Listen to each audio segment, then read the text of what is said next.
dug up some shallow mud there. Oh, now what do I do? We got into this 1 foot zone. We need to stick closer to that channel. That mark right there.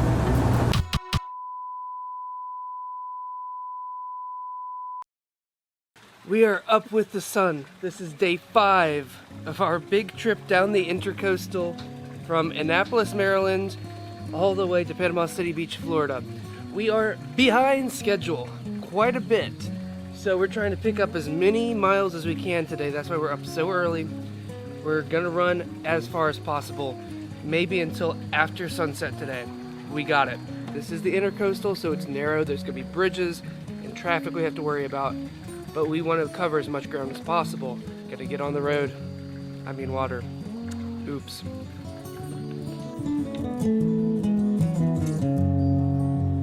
One more time.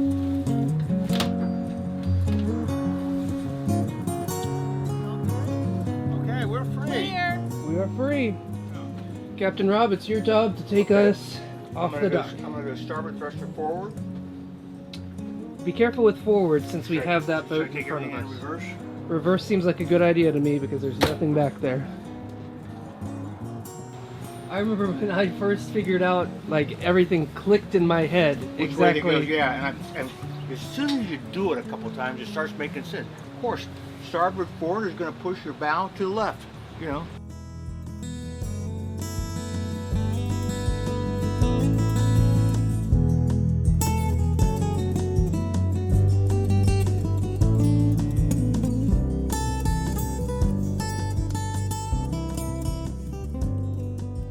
Know each other quite well. Will you sleep with me tonight? Stop. I'm Sarah. And I'm Rob. And this is your boat? Yes, What is it? it is a 2003 Cruisers Yachts model 3750. How long have you owned it? Just about? How many hours you mean? 4 days. 4 days. We started this trip right when you signed the papers, basically. Basically. Oh, it's been a lot of fun, and we've had a lot of different experiences, like getting soaked a couple of minutes ago because we had our isinglass rolled up. And Yes. a huge wave came up over the bow. Didn't even check with me, just decided to do it anyway. You know, people that know Sarah and I, they know we do an awful lot of traveling, and we've been to an awful lot of places. So we said, let's do something different for the next year, and Sarah said, let's go get a rowboat and row up and down the Chattahoochee River. And I said, no, let's see if we can't go bigger than that, and that's what we did. We've actually been talking about this for 4 years, I think. And we did a lot of research. We traveled a lot trying to find the perfect boat. And ended up with this one. Unfortunately, it was in Maryland.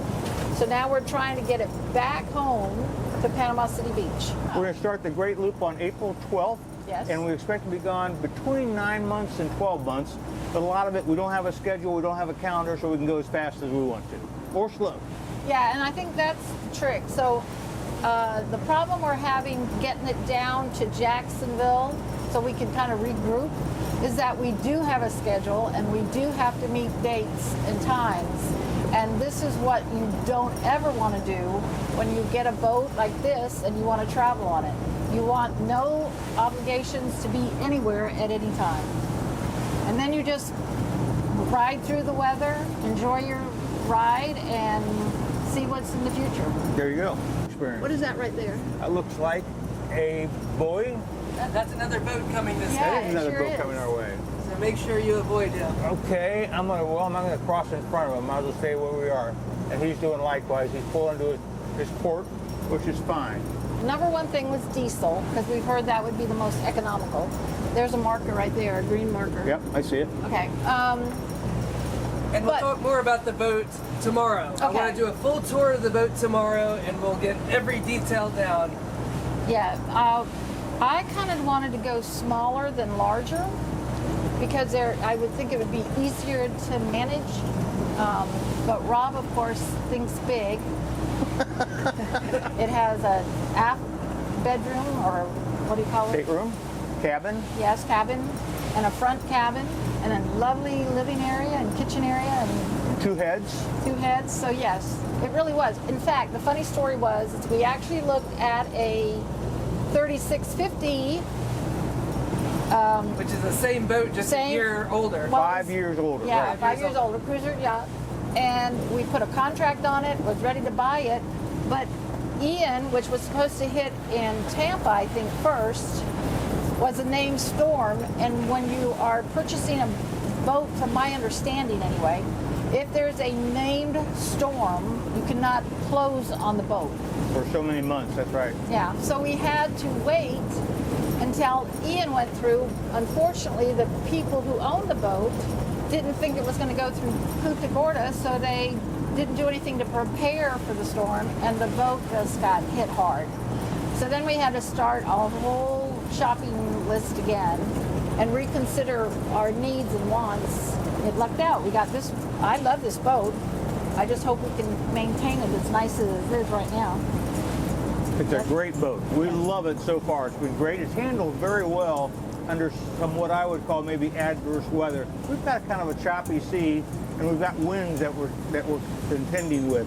So hopefully, the further we go in the ICW, the less the weather will affect us as it does out here in the open. Tell me about the first day. The first day out, everyone's seen the video. Tell me what was going through your minds. Go ahead, Sarah. Yeah. Okay. It was your scream. Yeah, it was my screen. Everything was fabulous. We got off, we filled up, fueled up. We were on our way. Everyone's happy. We got Jimmy Buffett playing on the music, and then all of a sudden, we got hit hard by big waves, lots of wind, and my little stomach was going everywhere but with me. So I'm laying on the galley floor between the coffee maker and the pots and pans and myself. We all ended on the floor of the galley. And the only thing I could think to do was scream. So there you have it. We made it through. I honestly didn't know if the boat could do it, but did. Yeah. And Rob, you put on a brave face, but I want to show you your face in the moment. Oh. Yeah, it was a rough day. It Do you was, even remember that? No. yeah. Oh, do I look that anxious? Well, I have Sarah on my side. That would make any. Yeah. No, only kidding. Only kidding. Yeah. You're a calming effect is what you are. It's handled extremely well. Better than I thought. I was a little worried of how it would handle, but the engines are great diesels. We haven't pushed it really too hard. We try to keep the vessel at a moderate speed just to keep from banging it up through the waves. So we're having a pretty successful. This is what, day 5 now, right? And, It is. And we're having a pretty successful Yeah. trip so far. Yes, thank God.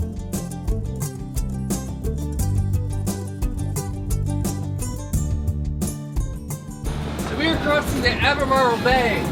This should be the second largest body of water we have to cross until we hit the Gulf of Mexico, but that's way down the road. So it's the Chesapeake Bay, then this. This is very manageable, especially after doing the Chesapeake. We know this is nothing for the boat. The limitation is the crew. That's just the fact. Like, what we can take just as soft meat bags is only so much. But the boat is a metal and fiberglass machine. That's awesome. So we've got probably about an hour more in this, and we'll be just fine. Gator Bridge. This is Leatherneck looking for a bridge clearance. Okay, middle of bridge.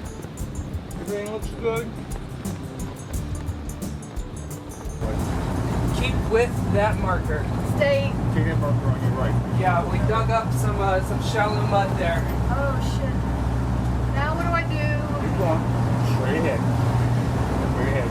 And get back on your team. Compare your current course Okay. with the channel. You can see we got into this 1 foot zone. We need to stick closer to that channel. Good job not panicking. I did.